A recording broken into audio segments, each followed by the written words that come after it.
गली में शाम का वक्त था। बंटू और पिंटू अपने दोस्तों के साथ खेल रहे थे। तभी उन्होंने देखा कि बंटी चाचा एक बड़े थैले के साथ धीरे धीरे चलते हुए गली से बाहर जा रहे थे। उनका चेहरा गंभीर था और वे बार बार इधर उधर देख रहे थे, जैसे कुछ छुपा रहे हों। बंटू को ये देखकर अजीब लगा। उसने पिंटू से कहा, पिंटू, चाचा कुछ गड़बड़ कर रहे हैं, देखो ना, वे इतनी सावधानी से क्यों जा रहे हैं। पिंटू भी चौकन्ना हो गया। हाँ, लगता है कोई बड़ा राज छुपा रहे हैं, हमें उनका पीछा करना चाहिए। बिना देर किए दोनों धीरे धीरे चाचा के पीछे चलने लगे। बंटी चाचा कई गलियों से होते हुए एक सुनसान मकान के पास पहुंचे। वह मकान पुराना और जर्जर था, जिससे कोई अंदाजा नहीं लगा सकता था कि वहां कोई आता जाता होगा। बंटू फुसफुसाया, ये जगह तो वीरान लग रही है, चाचा यहाँ क्यों आए। पिंटू ने धीरे से जवाब दिया, शायद यहाँ कोई छुपा हुआ खजाना हो। बंटी चाचा ने चारों ओर देखा और फिर दरवाजा हल्का सा खोलकर अंदर चले गए। बंटू और पिंटू दीवार के पीछे छुप गए और इंतजार करने लगे।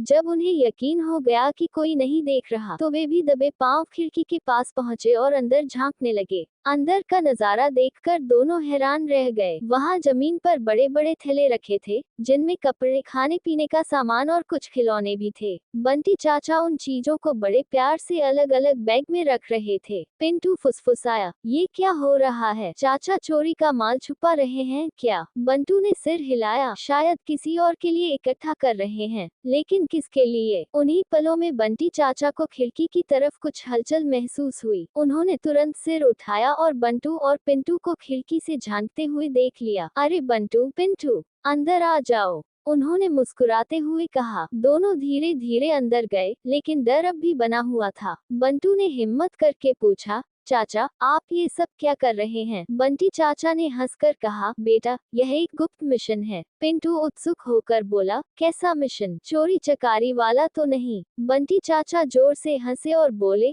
नहीं रे, यह एक भलाई का मिशन है। मैं हर हफ्ते गरीब और जरूरतमंद लोगों के लिए खाने पीने का सामान और कपड़े लाकर यहाँ रखता हूँ, ताकि वे बिना किसी शर्म के ले सकें। बहुत से लोग मदद मांगने से डरते हैं, इसलिए मैं ये काम चुपचाप करता हूँ। बंटू और पिंटू की आंखें चमक उठी। उन्हें उम्मीद नहीं थी कि बंटी चाचा ऐसा नेक काम कर रहे हैं। अरे वाह चाचा, आप तो हीरो निकले, बंटू खुशी से चिल्लाया। पिंटू बोला, हमें भी इस मिशन में शामिल कर लीजिए, हम भी मदद करना चाहते हैं। बंटी चाचा मुस्कुराए और बोले, अगर तुम वादा करो कि बिना इजाजत किसी का पीछा नहीं करोगे, तो मैं तुम्हें इस मिशन का हिस्सा बना सकता हूँ। दोनों ने झट से हामी भर दी। अब बंटू और पिंटू भी हर हफ्ते जरूरतमंदों की मदद के लिए सामान इकट्ठा करने लगे। वे अपने दोस्तों से भी कहते कि अगर उनके पास पुराने कपड़े या खिलौने हो, तो वे उन्हें लाकर दें। धीरे धीरे ये गुप्त मिशन और बड़ा होता गया। कुछ दिनों बाद जब बंटी चाचा ने देखा कि कितने लोग उनकी मदद से खुश हो रहे हैं, तो उन्होंने बंटू और पिंटू को गले लगा लिया। तुम दोनों ने साबित कर दिया कि सच्चे जासूस वही होते हैं जो सिर्फ रहस्य नहीं खोजते,